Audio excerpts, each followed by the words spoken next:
विज्ञान के सेशन में आप लोगों का स्वागत है। जंतुओं में जनन ये हमारा चैप्टर चल रहा है और आज हम लोग जो बात करने जा रहे हैं वो है अलैंगिक जनन के बारे में, एसेक्सुअल रिप्रोडक्शन। तो ये कैसे होता है इसको हम समझते हैं। चलिए खोलते हैं अपनी। बच्चों, अलैंगिक जनन जो होता है, तो ये जो हम लोगों ने जनन का जो पूरा एक प्रोसेस उसके बारे में जो हम लोगों ने पढ़ा था, तो हमने उन जंतु के बारे में पढ़ा है जिनसे हम परिचित हैं। लेकिन कुछ ऐसे जंतु होते हैं जो बहुत छोटे होते हैं, और अगर हम कहें तो हम ये जब हम बुक्स में पढ़ रहे हैं तभी उनके बारे में हमें पता चल रहा है। ऐसे हम क्योंकि हम इतने ज्यादा रिसर्च उसमें नहीं है तो हम उनको ऐसे देखते नहीं है। उसमें एक और या हम कहें वो एक टाइप से माइक्रोस्कोपिक ऑर्गेनिल्स होते हैं जो हमें किसी एक माइक्रोस्कोप के द्वारा देख सकते हैं, या जिनको हम हिंदी में सूक्ष्म जीवी भी बोलते हैं। तो उन सूक्ष्म जीवी में एक एग्जाम्पल आता है हाइड्रा का। तो ये जो है और हमने हाइड्रा का जैसे एग्जांपल लिया, ऐसी ही अमीबा भी है, वो भी एक माइक्रोस्कोपिक ऑर्गेनिज्म है। तो हम लोग ये देखते हैं कि जो अत्यंत छोटे जंतु जैसे कि हाइड्रा, या अगर हम कहें कि अमीबा में जनन प्रक्रिया कैसे होती है, क्योंकि उनको जो हमारे रिसर्चर्स हैं जो इसके बारे में जानना चाहते हैं तो वो देख सकते हैं माइक्रोस्कोप के थ्रू, वो सब देख सकते हैं। और वो देख सकते हैं, और पहले भी हमारे जो रहे हैं रिसर्चर्स उन्होंने देखा है। इसका अर्थ है कि उनमें भी जनन प्रक्रिया चल रही है। ये ऐसा नहीं है कि क्योंकि वो सूक्ष्म जीवी हैं तो उनमें जनन प्रक्रिया नहीं चल रही है। जनन प्रक्रिया चल रही है, तभी इतने टाइम से वो अभी भी हम उनको देख पा रहे हैं। नहीं तो क्या होता, उनकी वो स्पीशी खत्म हो गई होती। तो इसका जो ये जो सूक्ष्म जीवी है, इनमें जो जनन करने की जो प्रक्रिया है वो किस प्रकार होती है उसके बारे में हम आज बात कर रहे हैं। तो क्या आप अपने उनके प्रजनन करने के ढंग के विषय में जानते हैं? तो अगर आप नहीं जानते हैं तो इसीलिए आज हमारा सेशन है कि हम उसके बारे में थोड़ा डिटेल में जानते हैं। तो यहाँ देखिए, ये जैसे ये हाइड्रा है, तो इसमें अगर हम इसका अध्ययन करें तो हमें क्या होता है, हाइड्रा में देखिए ये ऐसी थोड़ी सी उभरी हुई संरचना हमें देखने को मिलती है। तो ये जो संरचना है यही धीरे धीरे बड़ी होती है। और देखें, ये पहले एक हल्की सी, क्या इसके साथ मैच कर रही है? हाइड्रा ये है, हाइड्रा का स्ट्रक्चर नहीं। लेकिन धीरे धीरे जब ग्रोथ होती है तो क्या हमें ये और ये सेम दिखाई दे रहे हैं? दिखाई दे रहे हैं। तो और बस जब ये पूरा मैच्योर हो जाता है, ये इसके शरीर से अलग हो जाता है और नया हाइड्रा बन जाता है। तो यहाँ पे हम देख रहे हैं, तो इसलिए ये जो हम जो अभी प्रजनन क्रिया के बारे में बात करेंगे, तो इसमें हमें मेल और फीमेल का कहीं हम कॉम्बिनेशन नहीं देख रहे हैं, फर्टिलाइजेशन की क्रिया नहीं देख रहे हैं। इसलिए हम इनको अलैंगिक जनन बोलते हैं या एसेक्सुअल रिप्रोडक्शन बोलते हैं। तो यहाँ जो हम देखते हैं हाइड्रा में, जैसे अभी हमने ये एक उभार देखा, तो कभी कभी एक नहीं, एक से अधिक उभार उनके शरीर पर होते हैं। तो एक या एक से या अधिक उभार जो हमें दिखाई देते हैं, तो इनसे नया जीव बनता है। और ये जो उभार हैं इनको हम कहते हैं मुकुल। तो विकसित होते नए जीव, ये जो उभार है ये यहाँ ये मार्क कर लेते हैं यहाँ से, ये उभार विकसित होते नए जीव है जिन्हें मुकुल कहते हैं। और इस प्रकार हमने यीस्ट में भी पढ़ा था। तो जहां इनको हम एक उभार मिलता है जिसको हम इंग्लिश में बर्ड बोलते हैं और हिंदी में मुकुल बोलते हैं, ये हमें बहुत से सूक्ष्मजीवी में देखने को मिलता है। और उसमें एक एग्जाम्पल आपका यीस्ट का भी आता है। हाइड्रा में भी एकल जनक से निकले वाले उदर्द से नए जीव का विकास होता है। तो ये जो इस प्रकार की जो जनन क्रिया होती है जिसमें हमारा एक ही जनक होता है, दो जनक की आवश्यकता नहीं होती, उनको हम अलैंगिक जनन कहते हैं। तो ये आप मार्क कर लीजिए, इस प्रकार के जनन को जिसमें केवल एक ही जनक नए जीव को जन्म देता है अलैंगिक जनन कहते हैं।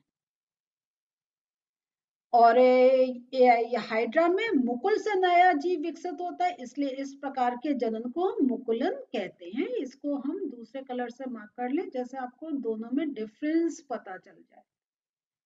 क्लियर?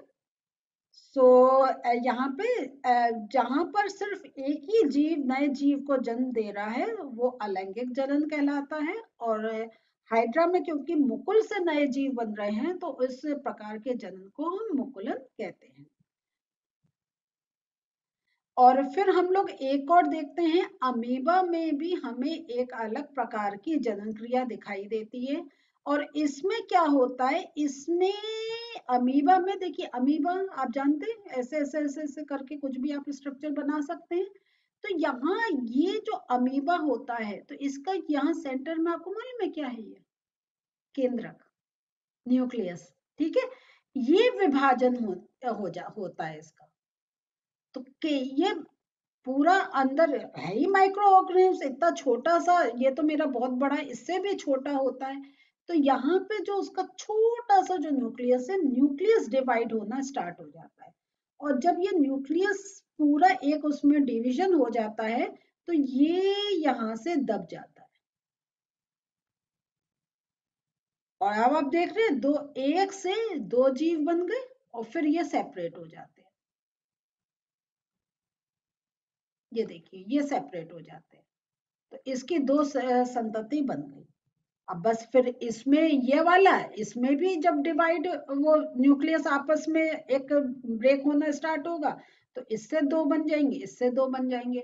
तो इस प्रकार यहाँ देख रहे हैं एक से दो और फिर संख्या इंक्रीज होती चली जाती है। तो जो अमीबा की संरचना का इस प्रकार अगर हम देखें, तो अगर हमें उसकी संरचना याद है तो उसका न्यूक्लियस याद है, न्यूक्लियस में डिवीजन हो रहा है, इस प्रकार नए जो अमीबा बन रहे हैं। और इस प्रकार के जनन को हम कहते हैं द्विखंडन। तो यहाँ पे जैसे हमने ये हाइड्रा का पढ़ा था मुकुलन, तो ये जो हमारा अमीबा का है, इसको हम इस प्रकार के जनन क्रिया को हम कहते हैं द्विखंडन। तो यहाँ पे इसी चीज को देखें, यहाँ पे शब्दों में लिखा हुआ है कि केंद्रक के दो भागों में विभाजन से जनन क्रिया प्रारंभ होती है। आप चाहें तो ये मार्क कर लीजिए। और जब केंद्रक का विभाजन हो जाता है तो कोशिका भी दो भागों में बट जाती है। और जो दो भागों में बट जाती है उसके प्रत्येक भाग में केंद्रक होता है। तो इस प्रकार क्या होता है, एक जनक जो होता है वो दो अमीबा बनते हैं। और ये जो है इस प्रकार का अलैंगिक जनन को, जिसमें जीव विभाजित होकर दो संतति को उत्पन्न करता है, इसको द्विखंडन कहते हैं। तो ये आ गया आपका द्विखंड। क्लियर? ये आप मार्क कर लीजिए। तो ये आपसे एग्जाम्स में पूछा जाता है, मुकुलन क्या है, द्विखंडन क्या है, ये किन में पाया जाता है, या अमीबा में किस प्रकार की जन्म प्रक्रिया होती है, द्विखंडन या आपका मुकुलन या आपका सेक्सुअल रिप्रोडक्शन। तो आपको चूज करना होगा। अगर आपको मालूम है तो इजली आप आंसर दे सकते हैं कि अमीबा में जो एक प्रजनन की क्रिया हो रही है वो, उसको हम कहते हैं द्विखंडन। सो बच्चों ये चीज बहुत इंपॉर्टेंट है, तो इसको देख लें। और जो इसमें कुछ इंपॉर्टेंट वर्ड्स हैं जिनको याद रखें कि यहाँ पे ये जो उभार है इसको मुकुल कहते हैं, ये नहीं भूलिएगा। और यहाँ पे ये जो मैंने आपको मार्क करवाया, तो ये एक बहुत इंपॉर्टेंट बात है कि जो उसका केंद्रक है उसमें विभाजन हो रहा है। ये बहुत इंपॉर्टेंट चीज है, केंद्रक में विभाजन हो रहा है। और फलस्वरूप क्या हो रहा है कि जो दो अमीबा बन रहे हैं दोनों में केंद्रक जा रहा है। तो ये नहीं कि ऐसा विभाजन हुआ कि एक में जा रहा है एक में नहीं जा रहा, वो दो केंद्रक दोनों में, प्रत्येक भाग में केंद्रक हमें पाया जाता है, क्योंकि केंद्रक ही है जो कहें पूरा एक रेगुलेट करता है सेल एक्टिविटीज को। आई बात आपकी समझ में? चलिए आज के नोट्स देख लेते हैं। तो अगर हमें अलैंगिक जनन की अगर हमें परिभाषा देनी है तो हम कैसे बोलेंगे, इस प्रकार के जनन जिसमें केवल एक ही जीव नए जीव को जन्म देता है अलैंगिक जनन कहलाता है। और लैंगिक जनन का हम कैसे देंगे? इस प्रकार का जनन क्रिया जिसमें दो जीव मिलकर किसी एक नए जीव को जन्म देते हैं वो लैंगिक जनन कहलाता है। तो ये हमारा बहुत, आपसे ये भी एक एग्जाम्स में पूछा जा सकता है कि अलैंगिक जनन और लैंगिक जनन में क्या डिफरेंस है। तो ये भी आप जरूर याद रखिएगा कि अलैंगिक जनन में कितने जीव है? एक जीव, और लैंगिक में दो जीव। तो ये बहुत इंपॉर्टेंट चीज है जिसको आपको ध्यान में रखना है। और ये देखिए आपके बुक में तो देखा रखा था हाइड्रा का, लेकिन एक और मैंने आपको पिक्चर दिखाई है क्योंकि इसमें हमने आपको से कहा था अलग हो जाता है। तो अलग कैसे होता है, ये एक और पिक्चर मुझे मिली तो मैं आपको दिखा रही हूँ। तो और ये अगर आपसे आपके एग्जाम्स में या आपको कॉपी में आप नोट्स बना रहे हैं तो ये आप स्ट्रक्चर जरूर बना लीजिएगा। इतना तो बुक में है आपके, लेकिन इसके बाद अगर आप ऐसे दिखाएंगे तो आपके लिए बहुत अच्छा होगा। और अगर आपसे हाइड्रा में जनन क्रिया के बारे में पूछ रहे हैं या मुकुलन के बारे में आपसे पूछा जा रहा है तो आप ये स्ट्रक्चर भी अगर बना देंगे तो आपको बहुत अच्छे नंबर मिल सकते हैं। तो यहाँ पे बस बहुत इजी है। तो आप इसको पहले हल्का सा, फिर बस उभार लेके इसमें ऐसे इसके थोड़े से ब्रांचेस निकाल दीजिए और फिर अलग कर दीजिए। तो ये हाइड्रा में जनन है।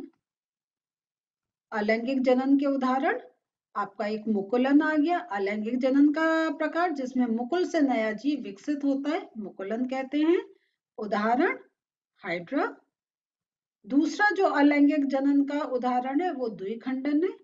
अलैंगिक जनन का प्रकार जिसमें जीव विभाजित होकर दो संतति उत्पन्न करता है, द्विखंडन कहलाता है। उदाहरण अमीबा। तो ये अगर आपसे अलैंगिक जनन के उदाहरण के रूप में अगर पूछा जाए प्रश्न तो आप ऐसे आंसर दे सकते हैं। तो याद रखें, इसमें एक और इम्पोर्टेंट आपको टिप दे रहे हैं कि आप मुकुलन और द्विखंडन उनके बारे नाम लिख रहे हैं, उनके बारे में थोड़ा लिखें और उसके साथ साथ उनका एक एग्जाम्पल जरूर दें, तब आपका आंसर कंप्लीट माना जाएगा। तो ये भी एक इम्पोर्टेंट टिप आपको आंसर्स लिखने की हम दे रहे हैं। तो बच्चों आज हम लोगों ने अलैंगिक जनन के बारे में पढ़ लिया और अगर हम देखते हैं हमारा चैप्टर भी कंप्लीट ही हो गया है। बस एक हम डॉली शीप का थोड़ा सा बात करेंगे नेक्स्ट सेशन में, जो एक बड़ा यूनिक हमारी एक कहें डिस्कवरी हुई है। तो वो कैसे हुई, डॉली शीप का क्या खासियत है, वो मैं नेक्स्ट सेशन में लूंगी। तो मिलते हैं फिर से डॉली शीप के बारे में जानने के लिए। आज जो पढ़ा है इसको याद रखें, नोट्स बनाएं, रिवाइज करते रहे। मिलते हैं नेक्स्ट सेशन में। बाय।